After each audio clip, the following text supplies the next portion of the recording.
What is going on, guys? It is Bucky, and welcome to your fourth iPhone development tutorial.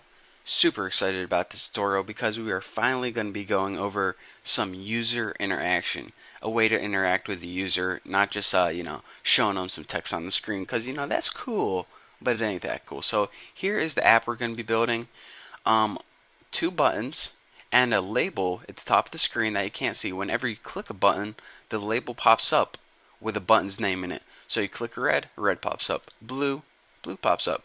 Red, red, blue, red, blue, blue, red, blue. Pretty easy, pretty awesome program we're going to be creating. So again, we have a label on the top and two buttons on the bottom. You can actually put the buttons anywhere you want, but anyways, that's where mine are. So, I thought it was pretty cool.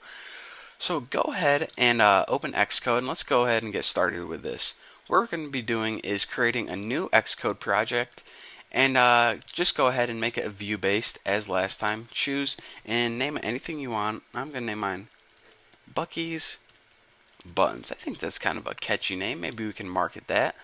So go ahead and before we jump right into building all the buttons and labels on the interface, what we're going to be do first what we're going to be doing first is taking a look at these classes.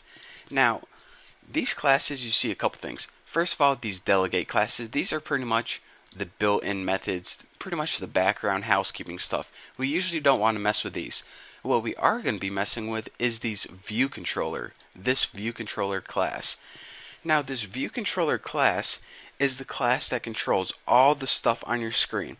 From this class, you can control the buttons, the labels, the colors, anything on your iPhone screen or iPod screen, you can control using this class. Pretty cool, huh? Hence the name View Controller.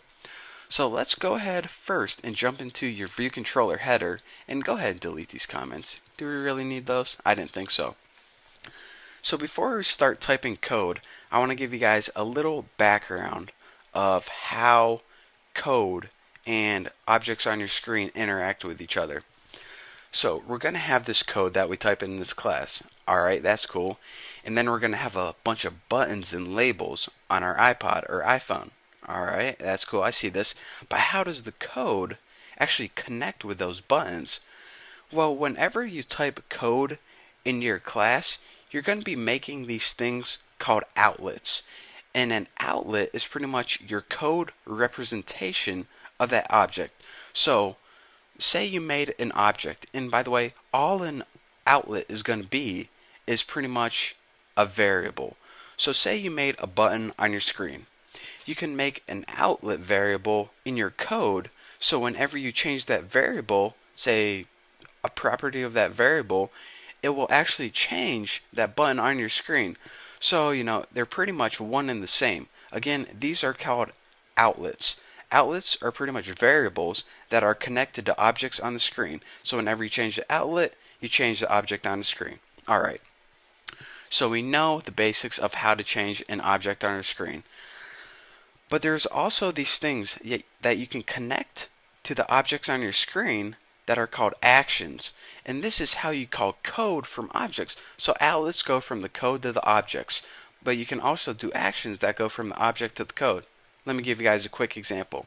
Whenever you click a button on your screen, it's going to call an action, and this action might be something like run a method, maybe calculate, how much gas mileage I'm getting in my car. When I click a button, call an action to calculate, how much a donkey weighs. So whenever you create an action, pretty much you can set up an object on your screen like a button to trigger a special method called an action. So that's what we're going to be doing in this tutorial. We're going to be using an outlet to change the label on the screen, and whenever we click those buttons, they're going to call actions to call methods in our program. So what? I think it's about enough time of me talking. Let's go ahead and get coding. The first thing we're going to be doing is creating an object to represent that label on the screen. Now, the built-in UI label is the class to represent any label. And I'm going to go ahead and just name mine labels text. So whenever we work with this object labels text, we're going to be working with that label, that text that appeared on screen that either said red or blue. So what we want to do now is, since we need to actually use this outlet to change the object on the screen, that label, we actually need to build this outlet. So how do we actually build outlets? Well, the first step to do this is to use that property. And if you don't know what property is, I taught you guys this in Objective-C tutorials. So that is why I wanted you guys to go over, learn the Objective-C tutorials first. What property does, it actually just builds the setter and getters, or mutators and accessor methods for you. But we don't just build this property like any other normal property. We're going to want to include two keywords, non-atomic and retain. Now let's go ahead and finish building this. In order to build an outlet, go ahead and type in the keyword IB outlet, and then go ahead and type in UI label, and of course your property's name, which is labels text. Now we're saying, alright, I mean, you really don't need to know what these two mean right now, but I know a bunch of people are going to ask me. So for you people and you people only, and for you guys who really don't care, don't pay attention to this, non-atomic pretty much means that in Mac OS X, the default is to create extra code for multi-threaded programs. We don't need that in iPhone programs, so just set it to non-atomic. It means get rid of the extra code.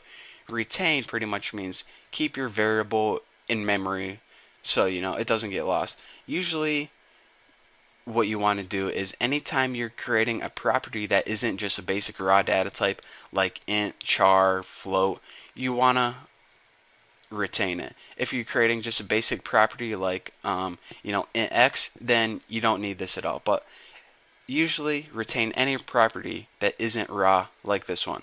Simple enough. So this is how you create an outlet. And again, this outlet, whenever we change this object, it's going to change that object on the screen that we link it to. So the only other thing that we need to include is the interface, is that action. Now whenever we create an action, we're going to link it to the buttons. So here's how you do this. Every time you create an action, you need to pass in IB action. This is what it returns. I'm going to name my action clicked because it's going to happen when the button's clicked. And you want to pass it ID sender. And what the sender is pretty much going to be that button that's going to be passed in. So this is the method that's going to be called whenever you click a button. And I know all of this isn't going to make a lot of sense in this tutorial, but in the next tutorial I'm going to clear things up, and we're actually going to be building the code to explain everything. So I mean, we pretty much just built the titles of everything now. In the next tutorial I'm going to be showing you the code, how to make everything interact and work. So thank you guys for watching. Don't forget to subscribe, and definitely check out the next tutorial. It's going to be a good one. So thanks for watching, and I'll see you later.